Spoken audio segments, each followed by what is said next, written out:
pour cette première table ronde intitulée « Le monde du travail nécessite une approche par la prévention », comme on l'a évoqué avec Nicolas Revel.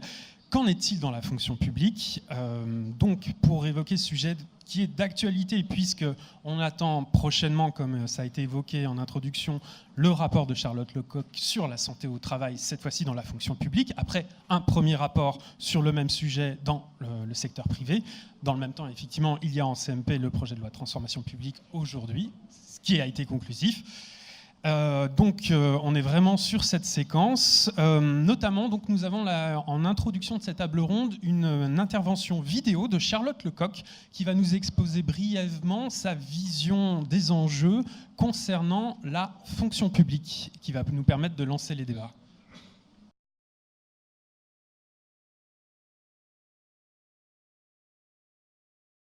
Donc, bonjour à tous, et je voudrais d'abord vous dire à quel point je regrette de ne pouvoir être avec vous aujourd'hui pour cette table ronde et ce sujet cher à mes yeux. Mais je sais que ma collègue Sandra Motin saura faire porter la voix, l'engagement des parlementaires sur les questions de santé et de qualité de vie au travail de nos agents. Pour nous, l'ambition, c'est que chacun puisse travailler tout au long de sa vie dans de bonnes conditions. Et c'est pourquoi les enjeux en matière de santé au travail, les enjeux de maintien dans l'emploi, notamment avec le vieillissement de la population active, mais aussi les enjeux de prévention des risques psychosociaux notamment. On sait qu'ils sont en croissance, qu'il y a de la souffrance au travail dans certains métiers. Il faut que nous répondions absolument à ces problématiques. Et puis, il y a toutes les transformations, le digital, l'intelligence artificielle qui viennent impacter les métiers, qui viennent impacter les situations de travail. Il faut que nous accompagnions les agents dans ces transformations pour qu'ils puissent s'adapter et bien les vivre. Donc, c'est tous les enjeux en fait, de la prévention des risques dans la fonction publique, la prévention collective avec des démarches d'anticipation et puis la prévention individuelle avec un renforcement du suivi médical qui, dans certains pans, manque grandement. Donc il nous faut trouver des solutions, je pense que vous allez pouvoir regarder ensemble aujourd'hui. Et puis c'est aussi un certain nombre de propositions que nous vous partagerons avec Jean-François Verdier et Pascal Cotton dans le cadre du rapport que nous remettrons très prochainement au Premier ministre. Bon travail à tous. Donc deux notions qu'on retiendra, prévention individuelle et prévention collective. Donc déjà une définition, on voit qu'il y a une pluralité de notions qui a déjà été évoquée par Charlotte Lecoq. Je vais commencer par vous poser la question, Sandra Motin. Vous avez récemment, vous aussi, abordé ces questions à travers un rapport qui était centré sur l'évaluation du jour de carence dans la fonction publique, mais dans une seconde partie de ce rapport, vous allez bien au-delà en disant pour changer vraiment les choses, il faut aller au-delà et notamment utiliser l'outil de la prévention santé.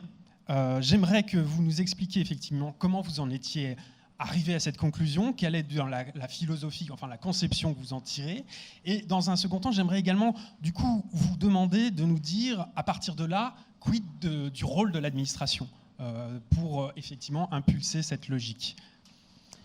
Alors, bonjour, déjà ravi d'être là et je vais essayer d'être au niveau de Charlotte. Dans mon rapport, en fait, j'ai voulu évaluer, puisque c'est un rapport sur le budget, finalement, évaluer l'impact du jour de carence. Alors, c'est très facile, enfin non, c'est pas facile d'ailleurs.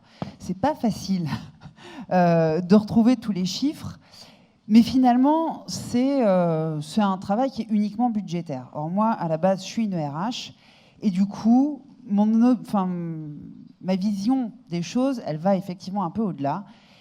Et pour moi, la meilleure façon d'éviter d'avoir à courir après les chiffres du jour de carence, c'est de faire en sorte que les gens ne soient pas malades. Aujourd'hui, on a des enjeux pour amener des fonctionnaires qui, en plus de ça, sont dans une pyramide des âges qui tend à aller vers plutôt des gens, on va dire, de plus en plus âgés. On a une obligation en tant qu'employeur, je pense, public, de penser des plans de prévention, de mettre en place des actions, parce que penser des plans, c'est bien, mettre des actions en place, c'est mieux. Et pour ça, on va avoir besoin de tous les acteurs coordonnés, qu'ils soient, on va dire, des institutions de l'État, ou qu'ils soient des acteurs, comme MFP Service, effectivement, qui sont capables aussi de coordonner des différents acteurs, que ce soit avec la sécurité sociale ou que ce soit même avec les mutuelles, avec qui ils sont partenaires, pour pouvoir justement impulser des politiques de prévention partout et de manière ciblée par rapport à des métiers qui sont spécifiques aussi à la fonction publique. On peut penser par exemple, on l'a dit, au ministère de l'Intérieur, mais je vous dirais même aux juges par exemple. J'ai vu le ministère de la Justice, on n'a pas encore tout à fait un plan de prévention qui digne de ce nom pour accompagner des juges qui pourtant sont aujourd'hui au quotidien de plus en plus confrontés à des cas qui sont très compliqués et qui du coup eux-mêmes subissent psychologiquement de plus en plus de difficultés en fait à accompagner tout ça. Donc je pense qu'il y a actuellement plus qu'une prise de conscience, parce que la prise de conscience elle était déjà là.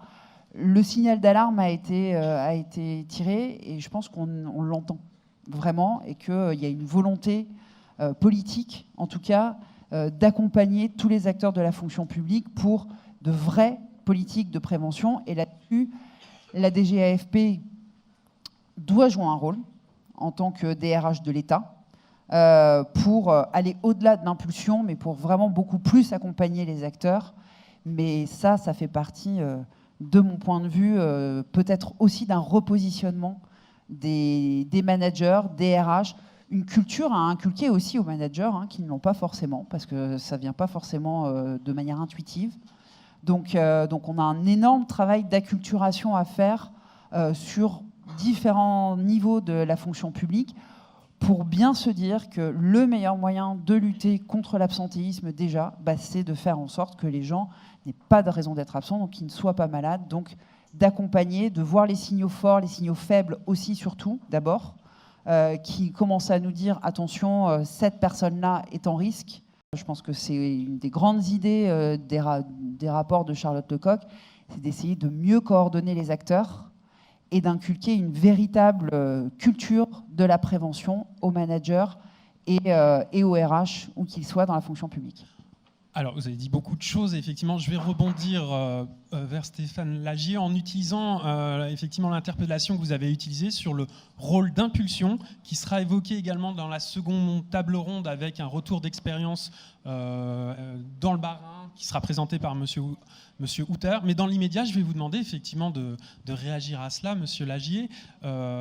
Sandra Motin évoque effectivement un rôle à jouer de la DGAFP dans cette mise en place d'une culture de la prévention santé. J'aimerais alors que vous nous expliquiez quelle est votre analyse de cet enjeu et également, dans un second temps, si éventuellement vous pouviez nous dire quelle est votre appréciation par rapport à, par exemple, la mise en place de nouveaux programmes de prévention santé par MFPS. Comment vous accueillez l'arrivée de ce nouvel acteur sur le champ de la prévention ? Merci, bonjour à tous. Je vais peut-être commencer justement par ce dernier point pour remercier MFP Services de l'organisation de cet après-midi.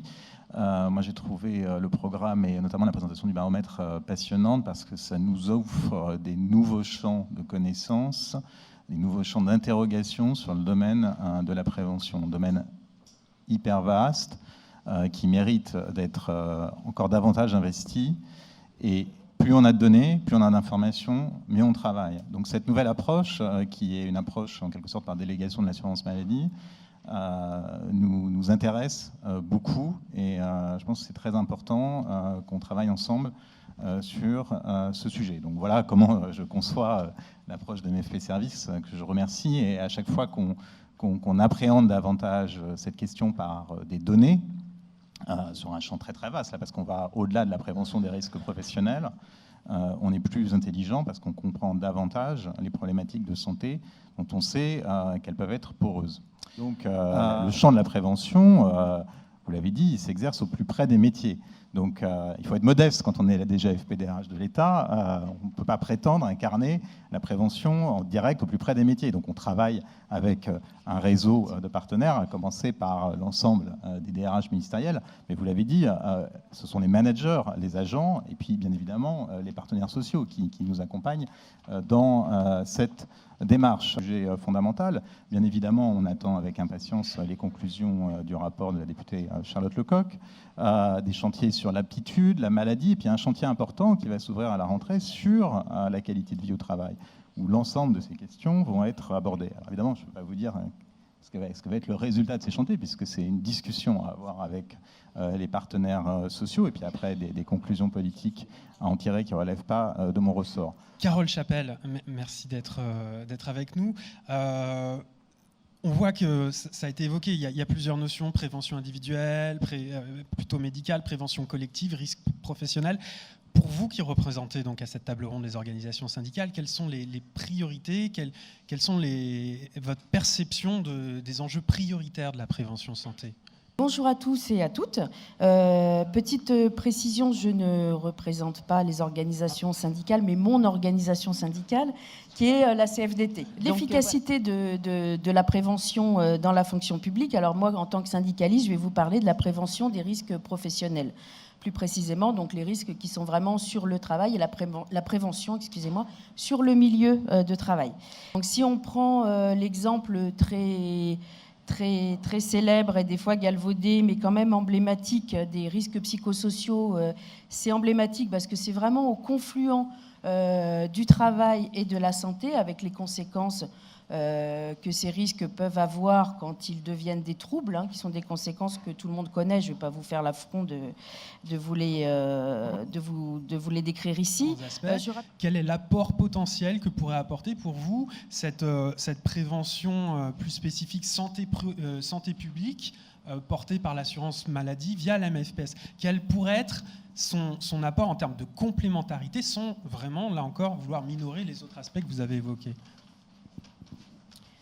La complémentarité en termes de santé publique sur les risques professionnels, c'est vraiment, je pense que ça ne peut être que sur des sujets précis dont il faut discuter. La santé publique et risques professionnels, pour moi, peuvent être complémentaires, parce que chaque acteur va avoir son champ d'action.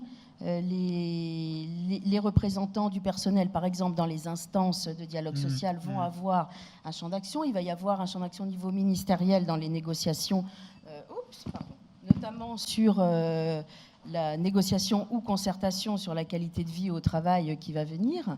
Après, je pense qu'une fois que ça se sera mis en place, on peut voir ponctuellement comment est-ce qu'on peut travailler ensemble, chacun dans son champ respectif, en respectant chacun le périmètre de chacun. Je pense. Alors, je vais demander à Monsieur Caron, si vous voulez bien revenir sur scène, peut-être voir, par exemple, là, justement, discuter avec Carole Chapelle.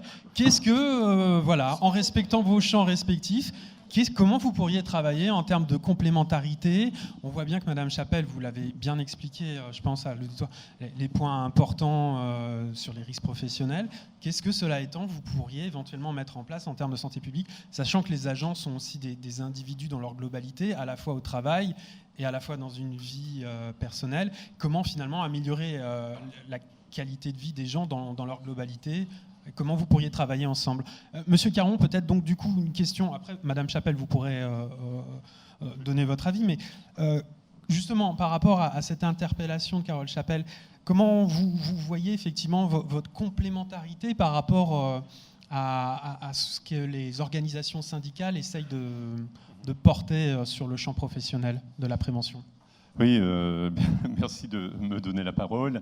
Je reviendrai sur votre rapport, Madame Mottin, et en vous remerciant de dérouler véritablement toute cette deuxième partie du rapport sur la prévention, et en reprenant d'ailleurs les analyses et préconisations de Madame Lecoq sur son premier rapport. Le second, nous l'attendons avec impatience, cela va de soi, et en reprenant de mémoire la recommandation 5, qui parle bien de rapprocher la santé au travail et la santé publique de façon très claire.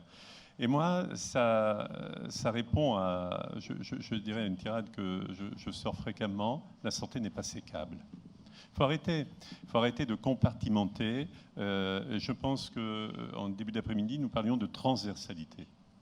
Utilisons les moyens là où ils sont. Essayons véritablement d'optimiser, et dans notre intérêt collectif. Je dis, la prévention est véritablement quelque chose, un rendement collectif, dès lors qu'on l'a fait intelligemment et de façon transversale. Rendement collectif, ça veut dire quoi? Ça veut dire le principal, c'est l'assuré social qui est agent public. Et il a son suivi de santé. Ce que porte aujourd'hui la stratégie nationale de santé, c'est de dire que globalement, la santé en France est bonne lorsqu'on regarde la longévité des individus. Par contre, c'est bien de bien vieillir, c'est bien de vieillir, mais c'est mieux de bien vieillir. C'est-à-dire, il faut savoir accompagner l'individu en termes de promotion de la santé et en prévention. Donc, il a été question aussi, d'ailleurs, c'est comme cela que Madame Lecoq introduit notre table de ronde. Elle parle d'actions de prévention collective, elle parle d'actions de prévention individuelle. Et au regard de l'action de prévention collective, et ça me permet de répondre un peu à l'intervention de l'ANACT tout à l'heure. Il n'appartient pas à un opérateur d'assurance maladie comme MFP Service de travailler sur les causes. Ce n'est pas notre sujet. Parce que l'environnement de travail, etc., nous sommes plus dans les causes, quelque part, d'une problématique de santé. Par contre, nous travaillons sur les effets. Si la personne a une affection ou si elle menace quelque part de développer une affection, eh bien, si elle menace de développer, eh bien, pourvu qu'en acte de prévention, nous le voyons bien en amont. Et je pense que le docteur Jean-Paul Hamon, je ne voulais pas faire un jeu de mots, Jean-Paul, oui, sera d'accord avec cela. Je l'avais jamais fait.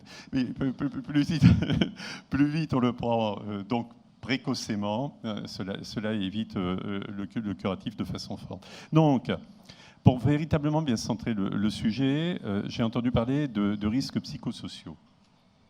Nous, au regard des MFP Service, c'est un terme que nous réfutons. Pourquoi nous le réfutons? Parce qu'il est trop connoté. Il est trop connoté, et tu as raison, c'est véritablement la définition des risques psychosociaux dans le monde du travail. Mais pour nous, c'est véritablement le mal-être de la personne. Et vis-à-vis d'ailleurs du baromètre santé qui a été fait, nous avons fait une question ouverte aux assurés sociaux qui ont répondu quelque part que leur source de mal-être provenait plus de leur vie privée que du travail. Mais la problématique existe dans le travail, existe dans la vie privée. Comment on le résout? Les effets. À nouveau, je ne suis pas sur la cause. Donc, nous, en santé publique, nous avons besoin, et on sait que le risque psychiatrique est en train d'exploser au niveau national. Donc, là-dessus, nous avons un vrai sujet commun. Comment on travaille ensemble là-dessus? Donc, au regard de l'ANACT, lorsqu'on parle des conditions de travail, etc., eh bien, oui, nous sommes sur des actions de prévention collective. Après, nous allons faire des actions de prévention, nous faisons des actions de prévention diabète, nous faisons de la vaccination. C'est le bien-être au travail aussi. La vaccination, si mes collègues sont vaccinés, eh bien, peut-être que je n'aurai pas la grippe. Et quand je dis rendement collectif, c'est bien pour l'assuré social, c'est bien pour l'employeur, c'est bien pour les représentants des salariés d'avoir des actions qui se déroulent à destination des salariés, et c'est bien pour l'assurance maladie au regard justement, je reviens sur les discussions que nous avions tout à l'heure avec M. Revel, c'est en termes d'efficacité et de bonne santé publique de façon générale.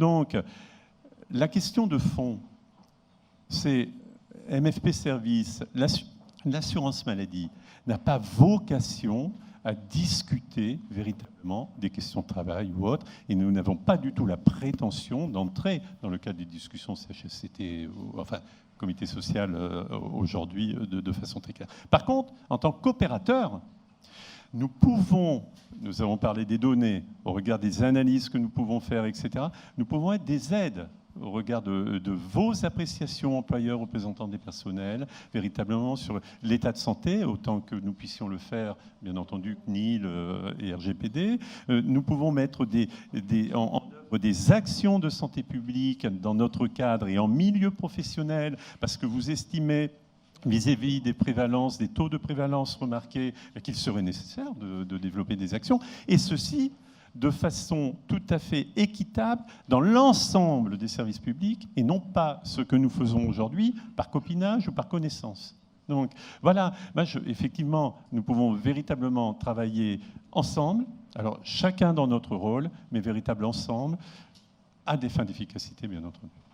Madame Autain, je vais vous donner l'occasion de réagir et puis après, on va donner la parole au docteur Hamon. Très vite, parce que finalement, moi qui viens du privé, c'est ce qu'on a fait. Je vais prendre 3 exemples simples. La vaccination contre la grippe. L'employeur n'est pas pourvoyeur de ça, mais il peut proposer, en fait, des campagnes de vaccination dans l'entreprise en début de saison.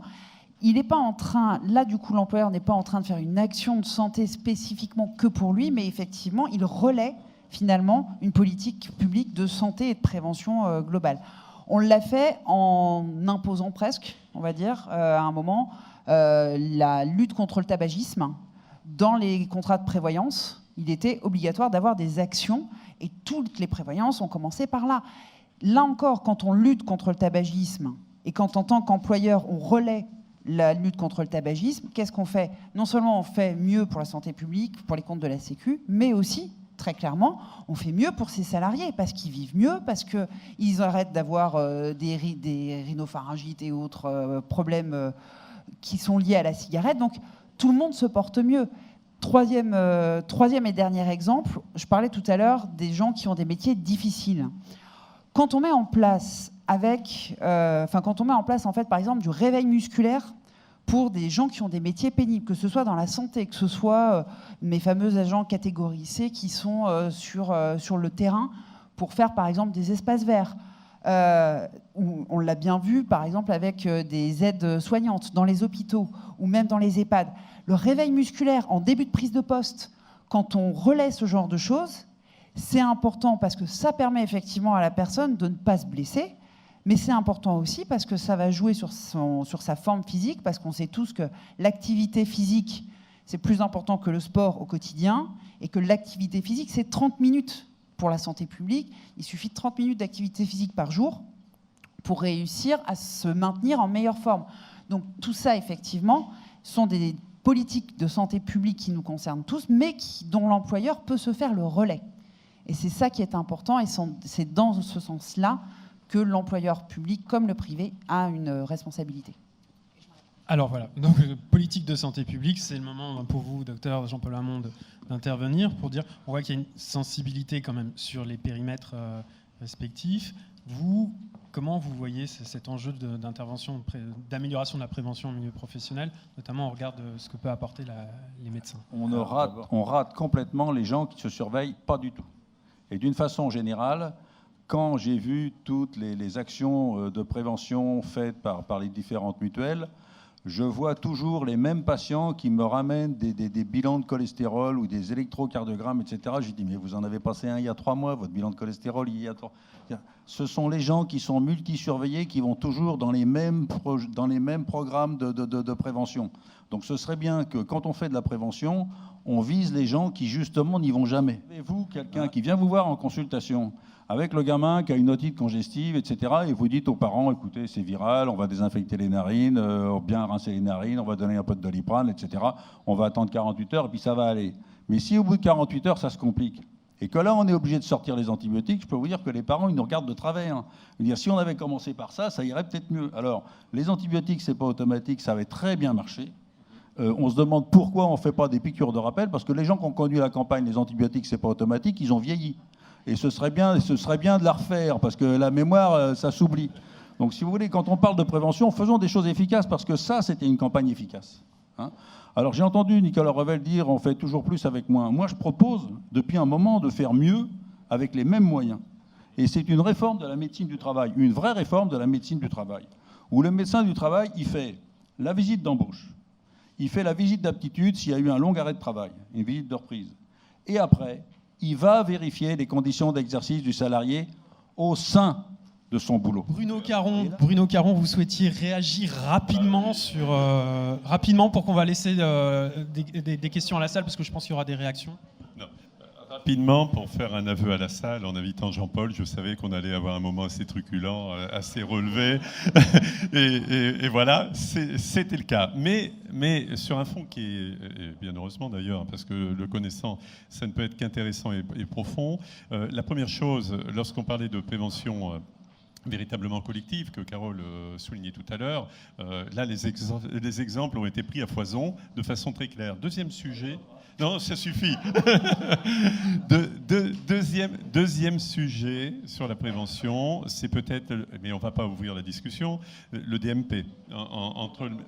Voilà, entre le médecin du travail et le médecin traitant en tant que tel. Donc on voit bien, et je rebondis sur ce que Jean-Paul disait, c'est pas nécessairement dépenser plus, c'est dépenser mieux. Donc on a de vrais sujets. Je pense que le rapport de Sandra Motin et des travaux qui sont menés actuellement essayent d'aller dans ce sens-là. Je ne vais pas dire essayent d'aller dans ce sens-là. Par contre, au regard de ce que nous développons, c'est-à-dire le phénomène de santé publique en milieu professionnel.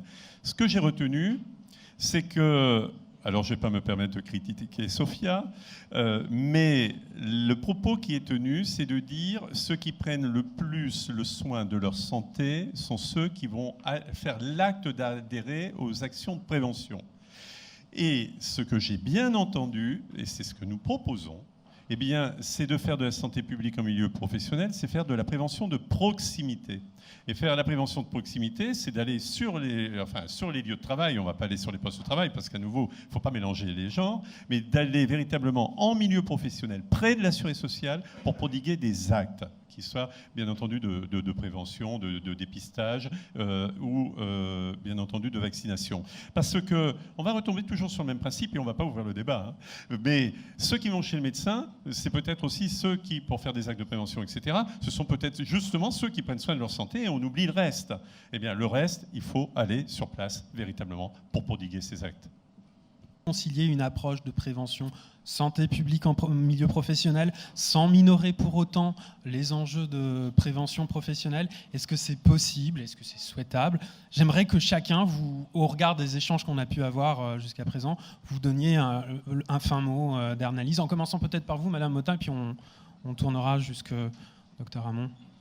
Alors, évidemment, c'est souhaitable, et oui, c'est possible si les acteurs savent se coordonner et ne pas refaire ce que les autres font déjà. C'est-à-dire si les rôles sont bien définis, que chacun sait ce qu'il a à faire, que chacun puisse aussi communiquer avec l'ensemble. Et je pense que tout est une question d'organisation des acteurs, parce qu'aujourd'hui, tous sont là, tous ont développé des vrais savoir-faire, des vraies compétences. Et il reste effectivement un travail d'acculturation à faire, mais je pense globalement dans notre société. Et tout ça, il y a des acteurs experts aujourd'hui qui peuvent l'accompagner. Donc oui, c'est possible. Il faut que maintenant, nous, les politiques, on impulse aussi tout ça et qu'on le mette, je vais dire, au premier plan. Oui, je crois que j'ai déjà répondu à la question. Oui, c'est possible. Oui, c'est souhaitable. Après, il faut apprendre à se connaître. Le grand intérêt, comme j'ai dit, c'est de partager de l'information, la profondeur de l'information, et donc là-dessus, il y a beaucoup de progrès à faire. Après, il faut aussi rassurer. C'est pas parce qu'on fait ça qu'on remet en cause les rôles de chacun. Le droit de la protection de l'agent, les instances, les statuts qui protègent l'agent et la responsabilité de l'employeur n'est pas remise en cause. Donc, c'est bien de la complémentarité dont il s'agit. Oui, ben moi je ne vais pas dire bien autre chose, hein, bien évidemment. C'est ce que j'ai dit aussi tout à l'heure. Hein, à partir du moment où chacun arrive à délimiter son domaine, non pas pour conserver sa chasse gardée, mais parce qu'il a une expérience, une expertise sur ce domaine-là, et surtout si c'est son champ d'action. Donc voilà, donc bien sûr, oui, collaborer, bien sûr, apprendre à se connaître, et puis voir sur quelles actions on peut travailler ensemble au bénéfice des agents, de la santé des agents. Ça, évidemment, il n'y a pas de souci de ce côté-là. Moi, je pense que je reste sur ma position, c'est-à-dire que si on ne modifie pas le rôle du médecin du travail et que le médecin du travail va vérifier au sein du travail les conditions d'exercice, on n'avancera pas.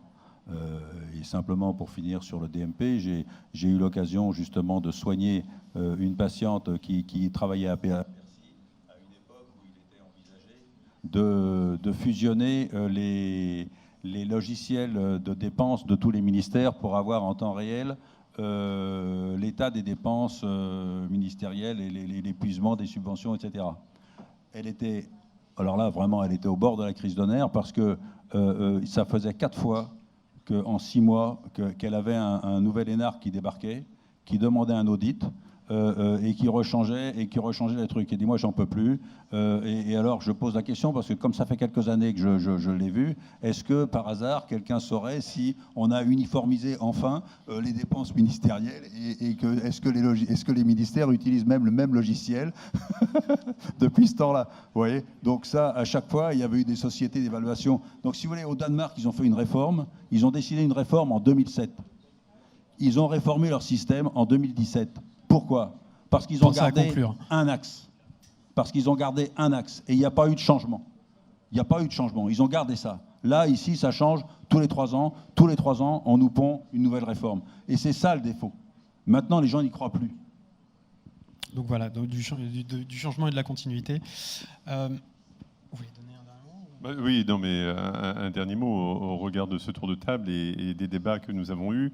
Nous voyons bien que la prévention, véritablement la prévention, l'accompagnement santé des assurés sociaux a plusieurs volets, plusieurs approches, qui sont les conditions environnementales, qui sont les conditions de travail en tant que telles, qui sont des conditions véritablement de santé, de santé publique à proprement parler, et que les différents acteurs qui sont autour de cette table, il est vrai, et je partage au travers d'une véritable coordination, d'un véritable travail ensemble, et avec nos moyens les uns et les autres, nous ne pouvons que progresser. Il suffit d'avoir la volonté de le faire.